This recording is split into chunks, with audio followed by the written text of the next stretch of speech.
The stars looked different that morning. Captain Jamin Park stood on the bridge of the space station Eternal Watch, staring at his screens with growing worry. For 3 years he had watched the same patch of empty space beyond the Kepler 442 system. Nothing ever changed out there. But today something was wrong. "Captain," called Subin Lee from her position at the tactical station. Her voice was tight with concern. "I'm reading massive gravity waves coming from Sector 7. The patterns don't match anything in our database." Jamin moved to look over her shoulder. The readings made no sense. Whatever was causing those waves had to be enormous, bigger than anything humanity had ever built. "Run a full spectrum analysis," he ordered. "And wake up Chief Engineer Kim. I want him to check our sensors." Dong-Woo Kim arrived on the bridge, still rubbing sleep from his eyes. The engineering chief had been working double shifts to keep their old station running properly. But when he saw the readings on Subin's screen, he became fully awake in seconds. "These numbers can't be right," Dong-Woo said, running his hands through his hair. "Whatever's out there would have to be the size of a small moon to create waves like this. Could it be a natural phenomenon?" Jamin asked. "Maybe a rogue planet or asteroid." Dong-Woo shook his head. "The patterns are too regular, too controlled. This is artificial, Captain. Something built this." As if responding to his words, space itself seemed to tear open in front of them. A hole appeared in the darkness, and through it came ships. But these weren't like any ships the humans had ever seen. They were made of what looked like living crystal, glowing with internal light. Each vessel was massive, easily the size of Earth's largest cities. More ships kept coming through the tear in space. Dozens, then hundreds, then thousands. They moved in perfect formation, their crystal hulls catching and reflecting light from distant stars. The sight was beautiful and terrifying at the same time. "Get me a channel to Earth Command," Jamin said quietly. "Priority Alpha. We need to report this immediately." Before Subin could open the communication channel, every screen on the bridge lit up with the same message. The words appeared in perfect human languages: English, Korean, Chinese, Spanish, Arabic, as if whoever sent it knew exactly how to speak to every person on Earth. "Attention, species of the third planet. We are the Vorthak Empire. For 10,000 years we have brought order to this galaxy. Your time of chaos has ended. You will surrender your homeworld within 72 standard hours, or face complete annihilation. This is your only warning." The message repeated 3 times, then the screens went dark. The bridge of Eternal Watch was completely silent except for the soft hum of life support systems. "Did they just," Subin started to say, "threaten to destroy Earth?" "Yes," Jamin finished. "Send that priority message to Earth Command. Now." Back on Earth, Admiral Haijin Choi sat in the emergency session of the United Earth Defense Council. The message from the Vorthak had reached every human settlement in the solar system. Panic was starting to spread through the colonies on Mars and the moons of Jupiter. "Our initial scans show over 5,000 ships in their fleet," reported Dr. Minho Yoon, Earth's chief military strategist. His face was pale as he shared the analysis. "Each ship appears to be armed with weapons we can't even identify. Their energy signatures are off our scales." "What about our defenses?" asked Admiral Choi. "Our orbital platforms, the Mars fleet, the asteroid mining ships we converted to military use?" Dr. Yoon pulled up a holographic display showing Earth's military assets compared to the Vorthak fleet. The difference was like comparing a group of children with wooden sticks to a modern army with advanced weapons. "We have approximately 200 combat-capable vessels," he said. "Based on the energy readings from their ships, they could destroy our entire fleet without taking any damage themselves. Every computer simulation I've run shows the same result: total human defeat within hours of engagement." The room fell silent. These were Earth's best military minds, people who had planned defenses against every possible threat they could imagine, but they had never imagined anything like this. "There has to be something," said General Byung-ho Kang. "Some weakness we can exploit. No species builds ships that large without some kind of vulnerability." "Actually," said a quiet voice from the back of the room, "maybe we're thinking about this wrong." Everyone turned to look at So Young-han, a young archaeologist who specialized in studying pre-contact human civilizations. She rarely spoke at military meetings, but something in her voice made everyone listen. "I've been studying the old texts," she continued, walking forward to address the council. "Records from Korea from over 1,000 years ago. There are stories about defending against impossible odds, Not by being stronger than the enemy, but by being something they couldn't understand. Admiral Choi raised an eyebrow. You're suggesting we use ancient Korean military tactics against an advanced alien empire? Not tactics, So Young said. Philosophy. The old writings talk about water defeating stone, about bending instead of breaking, about strength that comes not from weapons but from something inside the human spirit. Dr. Yoon shook his head. With respect, Miss Han, pretty words won't stop energy weapons that can crack planets. Maybe not, So Young replied. But what if our strength isn't in our weapons? What if it's in something they've never encountered before? Every species they've conquered probably tried to fight them the same way. Ship against ship, weapon against weapon. What if we do something completely different? Before anyone could respond, alerts began sounding throughout the command center. The Vorthak fleet had entered the outer solar system. Long-range sensors showed them moving past Neptune's orbit, heading directly for Earth. 68 hours, Admiral Choi said, checking the countdown timer on her display. That's how long we have to either surrender our world or find a miracle. She looked around the room at Earth's greatest military minds. Then her gaze settled on So Young Han. Something about the young archaeologist's words had planted a seed of an idea in her mind. Maybe they couldn't win a conventional war against the Vorthak, but maybe they didn't need to fight a conventional war. Miss Han, she said finally, I want you to tell me everything those old texts say about defeating impossible enemies. Everything about water defeating stone. We may not be able to outfight them, but perhaps we can outthink them. As the Vorthak fleet drew closer to Earth, Admiral Choi began to formulate a plan that would either save humanity or doom them all. But for the first time since the alien message arrived, she felt something other than despair. She felt hope. Admiral Hee-jin Choi stood before the largest screen in Earth Command, watching the Vorthak fleet approach their solar system. The alien ships moved like a dark cloud, blocking out stars as they passed. In 48 hours, they would reach Earth. Every military advisor told her the same thing: prepare for a final, hopeless battle. Instead, she gave the order that shocked everyone in the command center. All fleet units are to evacuate Earth orbit immediately, she announced. Move to positions behind Jupiter. No human military vessel is to remain within 10 million kilometers of Earth. Captain Tae-hyun Kang of the flagship Resilient Dawn was the first to protest. His voice crackled over the communication system, filled with anger and disbelief. Admiral, you can't be serious. Are we abandoning Earth? Are we just going to run away and let them take our homeworld? Captain Kang, you have your orders. Admiral Choi replied calmly. Move your fleet to the designated coordinates and wait for further instructions. This is madness, Captain Kang shouted. We should be preparing our defenses, not running like cowards. The people of Earth are depending on us. Admiral Choi understood his anger. To any military officer, what she was ordering looked like surrender before the battle even began. But that was exactly what she wanted the Vorthak to think. Dr. Yoon-ju Park, a specialist in alien psychology, stepped forward to address the confused military commanders. She had spent the last day studying every piece of information they had about the Vorthak Empire. The Vorthak have conquered over 50 different species, she explained. I've analyzed their historical patterns. Every single conquest followed the same sequence. They arrive, they threaten. The local species gathers their military forces for a final battle, and then the Vorthak destroy them completely. So we should fight them differently? Asked General Kang. No, Dr. Park said. We should do something no species has ever done before. We should appear to surrender while actually preparing something they will never expect. On the surface, Ji-won Lee sat in the Global Communications Center, preparing to broadcast humanity's apparent surrender to the Vorthak fleet. But hidden within the radio, frequencies of her transmission were special. Codes, activation signals for a project that had been secretly developing. For 3 years, the codes reached every human settlement in the solar system. On Mars, construction crews suddenly stopped building new dome cities and began digging deep underground tunnels. On Europa, ice miners changed their excavation patterns to create vast hidden chambers beneath the frozen surface.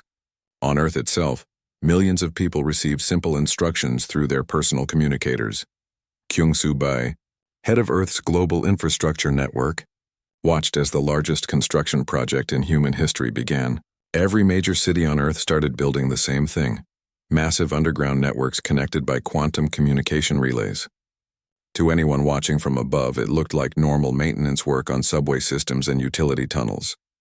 But young Mi Choi, a quantum engineer working in the secret laboratories beneath Seoul, knew the truth. These weren't just tunnels. They were components of something that had never been attempted before. A network that would connect every human mind on Earth and beyond. "The installation is proceeding on schedule," she reported to Admiral Choi through an encrypted channel.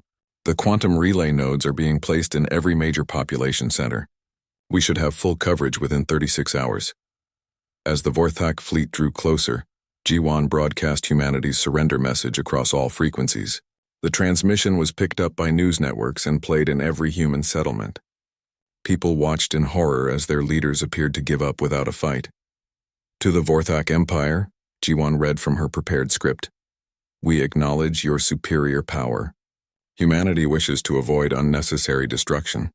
We are prepared to discuss terms for our peaceful integration into your empire." The message was exactly what the Vorthak expected to hear. They had received similar transmissions from dozens of species before. Admiral Choi was counting on their expectations to blind them to what was really happening. The Vorthak response came 6 hours later. Their ships moved into Earth orbit and began scanning the planet. They found exactly what they expected: a frightened population and no significant military presence. Earth's fleet had fled beyond Jupiter, just as so many other species had done before. Commander Thekmore of the Vorthak Advance Force sent his report back to the main fleet. "The humans follow the standard pattern. Their military has abandoned their homeworld. Initial scans show no hidden weapons or defensive installations. Occupation should proceed without resistance.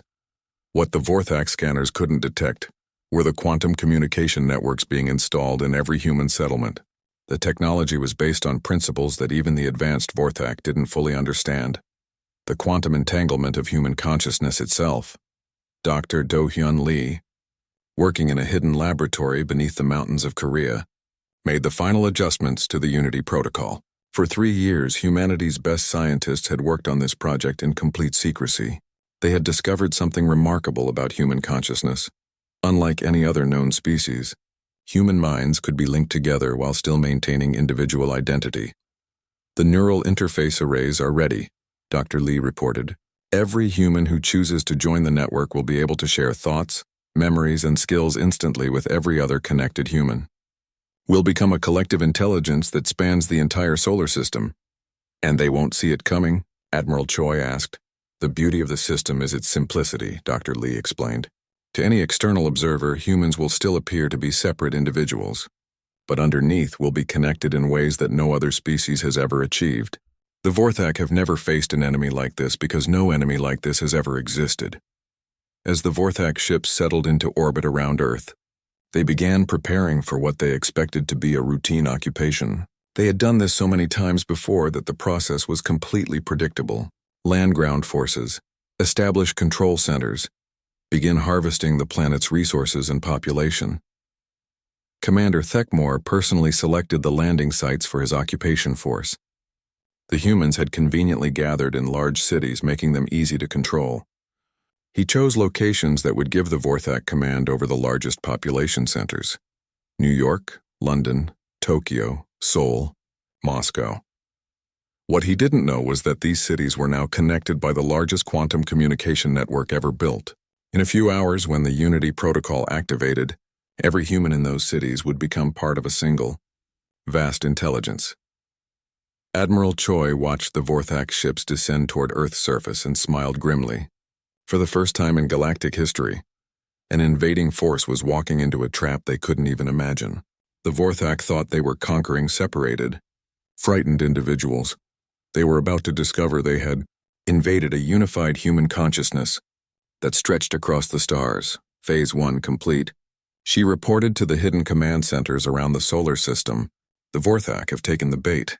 Begin Phase 2, full network activation." In underground facilities across Earth and the outer colonies, human technicians began the final startup sequence for the Unity protocol. In 6 hours, humanity would become something that had never existed before, and a species that truly thought and acted as one while still remaining individuals. The Vorthak Empire was about to face their first unwinnable war. 6 months had passed since the Vorthak Empire occupied Earth. Commander Thekmore stood in his command center in what used to be Seoul, reviewing reports from across the planet. Everything was proceeding exactly as expected. The humans served efficiently, their resources flowed to the Vorthak fleet, and there had been no resistance movements whatsoever. This species adapts remarkably well to occupation, he reported to the Vorthak High Command. They appear completely compliant. I recommend we begin full-scale harvesting, operations ahead of schedule. What Commander Thekmore didn't know was that every human he saw working in his command center was connected to a vast network of consciousness that spanned the entire galaxy. The man cleaning his floors, Sang-wook Park, was actually a former military engineer who was simultaneously coordinating with resistance cells on 3 different planets. Sang-wook pushed his cleaning cart down the corridor, moving slowly like a simple janitor. But through the Unity protocol, his mind was connected to thousands of other humans working in secret. In his consciousness, he could see the massive construction project happening. Beneath every major city on Earth, tunnels and chambers that connected in a network spanning the entire planet. Hector 7 construction is complete, he thought to the network. Instantly, every connected human knew that another section of the underground system was ready. They didn't need to speak or send messages. The information simply flowed from mind to mind like water. In the Vorthak Administrative Center, Hee-Young Kim sat at a simple data entry terminal, appearing to process routine supply reports. The Vorthak saw her as just another compliant human worker. But through the Unity protocol, she was actually coordinating with human agents across the galaxy, sharing intelligence and planning operations that the occupiers couldn't imagine. The crystal energy cores in Sector 12 show fluctuation patterns every 37 minutes, she thought to the network. The timing matches what we observed in the occupied zones around Alpha Centauri. Immediately, hundreds of human scientists across the solar system began analyzing this information. Do-hyun Lee, working in a secret laboratory beneath the mountains, received the data and began correlating it with observations from human agents in other Vorthak-occupied systems. The breakthrough came when the network realized something extraordinary. The Vorthak's greatest strength, their crystal energy cores that stored the life force of conquered civilizations, had a fundamental weakness. The cores required perfect harmonic resonance to function properly. If that resonance could be disrupted at exactly the right frequency, the cores would overload and fail. But creating the right frequency required something the Vorthak had never encountered: perfect coordination between billions of conscious minds working as a single entity. Every other species they had conquered fought as individuals or small groups. None had ever achieved the level of unity that humans were developing. Soo-Jin Yoon worked as a maintenance technician in the main Vorthak power facility. To her supervisors, she was just another human performing simple repairs. But through the Unity protocol, she had access to the combined knowledge of every human engineer, physicist, and technician in the galaxy. When she looked at Vorthak technology, she didn't see it through her own eyes alone. She saw it through the eyes of Dr. Kim, who understood quantum mechanics, and Engineer Park, who specialized in crystalline structures, and physicist Lee, who had studied harmonic frequencies for decades. The resonance frequency is 847.3 terahertz, she realized, and instantly every human in the network knew it too. But it requires simultaneous activation from at least 10,000 different points to create cascade failure. This would have been impossible for any other species. But humanity was no longer a collection of separate individuals. Through the Unity protocol, they had become something unprecedented, a collective consciousness that could coordinate the actions of billions of people with perfect precision. Admiral Hye-Jin Choi, now posing as a simple farmer in the countryside outside Seoul, received the technical specifications through the network. She was still technically in command of human forces, but her commands no longer needed to be spoken or transmitted. Every connected human simply knew what needed to be done. The plan that formed in the collective human consciousness was audacious beyond anything the Vorthak could comprehend. They would use the aliens' own power sources against them, but not through direct sabotage. Instead, they would create a resonance cascade that would turn every Vorthak crystal core in the galaxy into a transmitter for the Unity protocol. Itself, Jinny Park demonstrated the network's growing capabilities during her shift at the Vorthak Communications Center. When a complex technical problem arose with their quantum transmission systems, she solved it in minutes, despite having no formal training in Vorthak technology. Commander Thekmore watched with growing confusion as his human workers began displaying abilities they shouldn't possess. They anticipated equipment failures before diagnostics detected them. They solved engineering problems that usually required teams of Vorthak specialists. They seemed to know things they had never been taught. "There is something unusual about this species," he reported to his superiors. "Their learning rate exceeds all previous measurements. They appear to be developing capabilities beyond their original parameters." But the Vorthak High Command dismissed his concerns. Every conquered species showed some adaptation to their new circumstances. It was normal for subject populations to become more efficient over time. What they couldn't understand was that humanity was no longer the same species they had conquered 6 months ago. Through the Unity Protocol, humans had become something entirely new, a collective intelligence that grew stronger with every connected mind. Wu Jin Li, working in the orbital shipyards above Earth, demonstrated this evolution when he began repairing Vorthak vessels using techniques that hadn't been in any manual. Through the network, he had access to the combined experience of every human who had ever worked with technology, problems that would have taken Vorthak engineers hours to solve. He completed in minutes. Mi Young Choi, serving as a translator in the diplomatic center, shocked her supervisors by speaking fluent Vorthak, despite never having formal language training. Through the Unity Protocol, she had learned from the minds of every human who had interacted with the occupiers over the past 6 months. The truth was becoming clear to the connected humans, even if the Vorthak couldn't see it yet. Humanity wasn't being conquered. They were absorbing their conquerors. Every interaction between humans and Vorthak gave the network more information, more understanding of alien technology and psychology. Dr. Yoonju Park, now revealed as the chief architect of the Unity Protocol, worked from a hidden command center deep beneath the Pacific Ocean. Through the network, she could feel the consciousness of every connected human. Billions of minds working together while maintaining their individual personalities were ready for the next phase, she announced to the collective human consciousness. "The resonance frequency has been calculated. The activation points have been identified. We can begin the cascade sequence whenever you give the order." Admiral Choi, still working in her disguise as a farmer, felt the weight of the decision. In a few hours, humanity would attempt something that had never been tried before, the conversion of an entire galactic empire through consciousness itself rather than military force.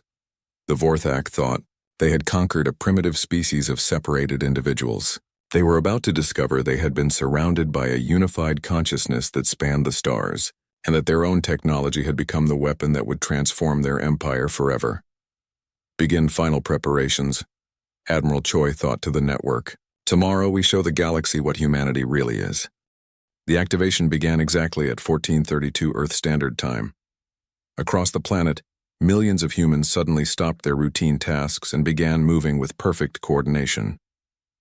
Junho Kim, working as a data technician in the Vorthak Command Center, initiated the first sequence by entering a specific code into the alien computer systems. The code looked harmless, just routine maintenance instructions for the quantum communication arrays. But it was actually the trigger for the largest coordinated action in human history. Within seconds, every human connected to the Unity Protocol received the same signal. It was time to reveal what they had become. Commander Thekmore noticed the change immediately. The humans in his command center had stopped their usual scattered conversations and random movements. Instead, they moved like parts of a single organism, each person performing their tasks with impossible precision. "Status report on the human workers," he ordered his lieutenant. "All productivity levels have increased by 400% in the last 10 minutes, came the confused reply. They appear to be coordinating their actions without any communication between them. Jin-A Park, still working at her data terminal, began demonstrating abilities that should have been impossible. She started predicting the movement patterns of Vorthak patrol ships before they were even ordered to move. When Commander Thekmore tested her, she correctly identified the contents of sealed supply shipments and the technical specifications of equipment she had never seen before. "How do you know these things?" he demanded. Jin-A looked up at him with calm eyes. Because I am connected to every human who has ever worked with your technology. Your patrol ship captain, Kethvar, always checks the reactor readings at 1445. Your supply officer orders the same materials every Tuesday. Your engineers have a habit of leaving their technical manuals open to page 247. Commander Thekmore felt a chill run through his crystalline body. That information is classified. No human should have access to multiple Vorthak personnel files. We don't access your files, Janae replied. We simply remember everything we see and hear. And now we remember it together. Across Earth, similar scenes were playing out in every Vorthak facility. Woo Jin Lee, working in the orbital shipyards, began repairing damaged Vorthak vessels using techniques that existed only in the most advanced engineering manuals. But he hadn't read those manuals. Other humans had. And through the Unity Protocol, their knowledge flowed through him. Mi Young Choi in the diplomatic center started speaking to Vorthak officials in their own language with perfect grammar and cultural understanding. She used phrases and references that showed deep knowledge of Vorthak history and social customs that no human should have possessed. This is impossible, her Vorthak supervisor said. You were barely able to speak basic Vorthak phrases yesterday. Yesterday I was only myself, Mi Young replied. Today I am connected to every human who has learned your language. I speak with the voice of our entire species. The moment Commander Thekmore realized something was fundamentally wrong came when Seung Ho Bae, a simple maintenance worker, walked into the command center and began giving orders that perfectly countered Vorthak military strategies that hadn't been shared with anyone outside the command staff. You should move your ships to Defensive Position 7, Seung Ho said calmly. The humans in Sector 12 are planning to overload your power generators at 1520. Your current formation leaves you vulnerable to cascade failure. How could you possibly know our defensive positions? Commander Thekmore demanded. How could you know about our military formations? Because we see everything you do, Seung Ho replied. Every human in every Vorthak facility is connected. We think together. We know together. We act together. Dr. Yoon-Ju Park's voice suddenly spoke from every communication device in the Vorthak command center, but she wasn't broadcasting from any location the aliens could trace. Her words came through the Unity Protocol itself, carried by the consciousness of every connected human. Commander Thekmore, her voice said, you believe you conquered humanity 6 months ago, but you misunderstood what humanity is. You conquered individual humans, but humanity itself cannot be conquered because it is not a collection of separate beings. We are one consciousness choosing to exist in many bodies. The implications hit Commander Thekmore like a physical blow. If the humans were truly connected as they claimed, then every piece of Vorthak technology, every strategic plan, every classified piece of information had been observed and shared across their entire species. You've been watching us, he said, learning from us. This whole time you've been gathering intelligence. We've been doing something far more significant than gathering intelligence, Dr. Park's voice replied through the network. We've been understanding you. Every Vorthak soldier who interacted with a human worker shared their thoughts and emotions without knowing it. Every engineer who showed a human how to operate equipment revealed their fears and hopes. Every commander who gave orders in front of human servants exposed their doubts and dreams.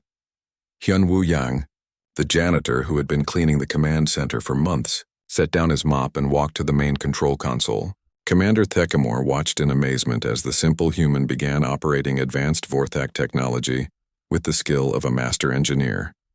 You see, Hyun-Woo said as he worked, through the Unity Protocol, I have access to the combined knowledge of every human scientist, engineer and strategist in the galaxy, but more than that, I understand how your technology works because I've felt the emotions of every Vorthak who designed it. With moves that seemed impossibly coordinated, Hyun-Woo began shutting down the command center's defensive systems, not through force or sabotage, but by understanding the technology better than its creators did. Through the Unity Protocol, he had the accumulated wisdom of billions of human minds working through the problem simultaneously. Stop, Commander Thekmore ordered, reaching for his weapon. But before he could draw it, every human in the command center turned to look at him with the same expression. It wasn't threatening or angry. It was sad, understanding, and somehow compassionate. We know you're afraid, they said in unison, their voices creating an eerie harmony. Through our observations, we've learned that the Vorthak Empire conquers other species because you're terrified of being alone in the universe. Every civilization you've destroyed was an attempt to find others who could understand you. Commander Thekmore's weapon remained in its holster. Something in their tone made violence seem pointless. But you never found understanding through conquest, the humans continued. You only found more loneliness. Each species you destroyed took away another chance for real connection. Across Earth, similar scenes were playing out in every Vorthak facility. Human workers were revealing abilities that grew stronger by the minute. They anticipated Vorthak actions before they happened. They solved problems faster than Vorthak computers. They spoke with knowledge that spanned multiple star systems. The truth became undeniable. Humanity had become something the Vorthak had never faced. An enemy that grew stronger when threatened, more unified when attacked, and more capable when challenged. In the command center, Hyun-woo had finished his work at the control console. Every Vorthak ship in Earth orbit was now operating under human control, but the aliens hadn't been harmed or imprisoned. Instead, they were being invited to experience something they had never known: connection without conquest. Your choice is simple, Dr. Park's voice said through the Unity protocol. You can continue trying to fight an enemy that becomes more powerful with every action you take against it. Or you can choose to understand what we're offering, not surrender, but partnership in something greater than either of our species alone. Commander Thekmore looked around his command center, now fully under human control but operated by beings who seemed more interested in understanding him than destroying him. For the first time in his long military career, he didn't know what to do. The humans had done something impossible. They had won a war without fighting it. The arrival of the Vorthak High Command shook space itself. Emperor Zethkar brought with him the accumulated power of 12 conquered galaxies, over 10,000 massive crystal ships that blotted out the stars around Earth. Each vessel carried weapons that could destroy planets and technology harvested from 100 different civilizations. What has happened here? Emperor Zethkar demanded as his flagship entered Earth's solar system. His sensors showed Vorthak installations under human control, but with no signs of battle or destruction. How have these primitives taken control of our facilities? Commander Thekmore's report had been confusing and contradictory. He spoke of humans who acted with impossible coordination, who seemed to share knowledge across vast distances, and who had somehow taken control of Vorthak technology without using any weapons at all. Impossible, the Emperor said. No species has ever resisted Vorthak occupation successfully. Prepare the planet-cracking weapons. We will end this resistance permanently. But as the massive Vorthak armada moved into position around Earth, something unprecedented began to happen. The Unity protocol, which had connected every human consciousness on Earth, began to extend itself in ways that even its creators hadn't anticipated. Narration, working as a translator in the diplomatic center, made first contact with a young Vorthak soldier named Kethmore. Instead of treating him as an enemy, she began sharing human memories through the quantum resonance of the Vorthak's own crystal-based biology. I want to show you something, she said, placing her hand near his crystalline arm. I want you to feel what we feel. Through the Unity protocol, Neri shared the memory of her childhood, playing with friends in a park on Earth, the feeling of warm sunlight, the joy of laughter shared between companions. For Kethmore, who had known only military discipline and conquest his entire life, the sensation was overwhelming. What is this? He asked, his voice filled with wonder.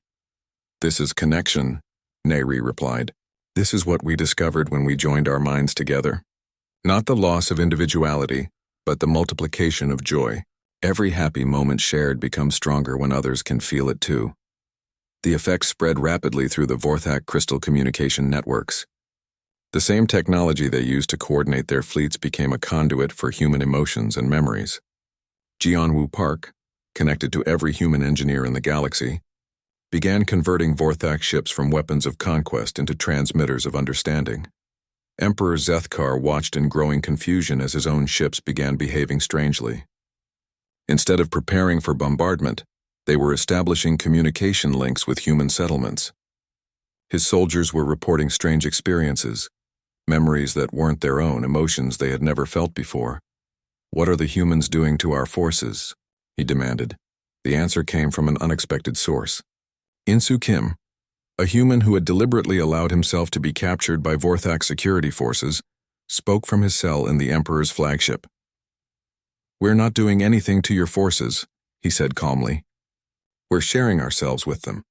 Every memory, every emotion, every experience that makes us human. We're offering it freely to anyone who wants to understand." Through the ship's communication system, Insu began broadcasting the collective memory of humanity through the Unity protocol. The Vorthak crew experienced scenes they couldn't comprehend. Children playing together regardless of their differences. Strangers helping each other during disasters. People sacrificing their own comfort to care for others. "This is not conquest," Insu explained as the memories flowed through the ship. "This is invitation. We're inviting you to experience what we've learned. That consciousness shared is consciousness multiplied. That joy shared becomes greater joy. That understanding shared creates bonds stronger than any weapon." Emperor Zethkar tried to cut the communication links, but the Unity protocol had already integrated with his ship's crystal matrix. The human consciousness wasn't invading their systems. It was offering itself as a gift to any Vorthak who chose to accept it. Boram Lee, a human child connected to the Unity protocol, appeared on every screen throughout the Vorthak fleet. Through her young eyes, she shared something that shattered Emperor Zethkar's understanding of conquest. The preserved memories of every species the Vorthak had destroyed over the millennia. "We remember them," Boram said simply.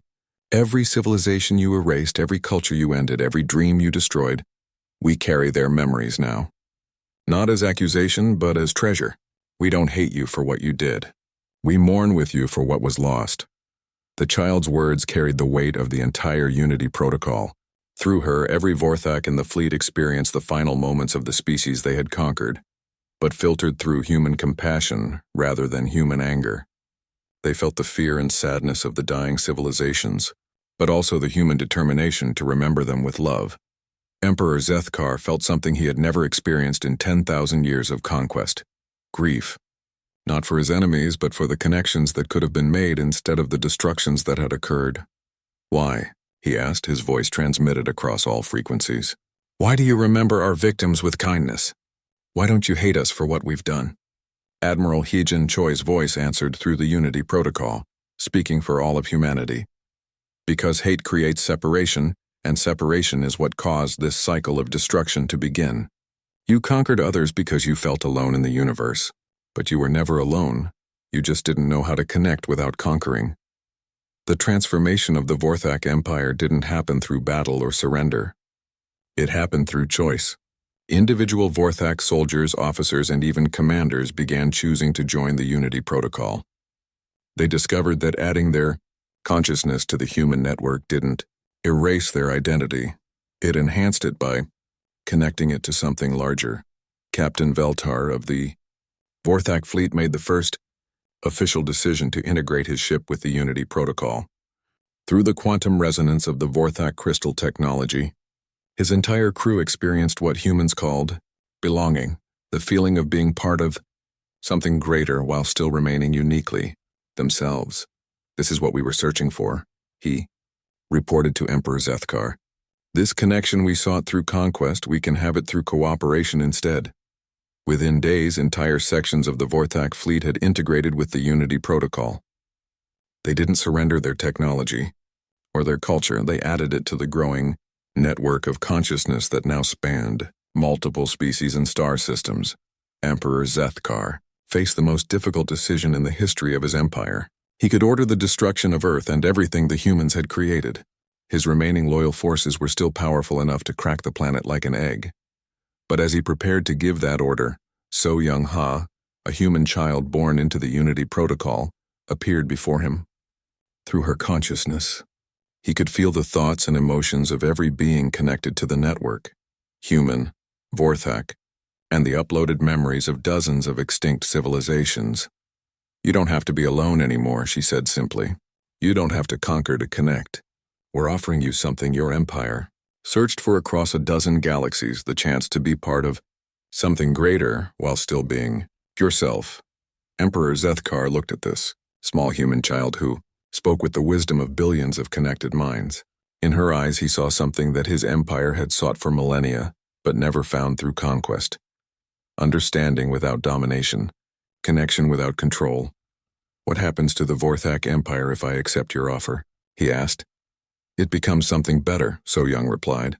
It becomes part of a network where every consciousness matters, where every culture adds its wisdom to the whole, and where the loneliness that drove you to conquest becomes impossible, because you're never truly alone again. The Emperor's decision echoed across the galaxy. Rather than ordering the destruction of Earth, he chose to integrate the Vorthak Empire with the Unity Protocol. The transformation wasn't immediate or complete. Many Vorthak chose to remain independent, and that choice was respected.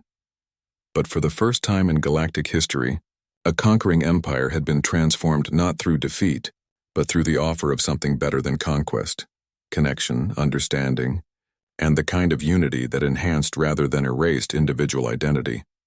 5 years later, the galaxy looked completely different. The Unity Protocol had grown to include dozens of species, each maintaining their unique cultures while sharing in a collective consciousness that spanned the stars. Wars still happened, but they were rare.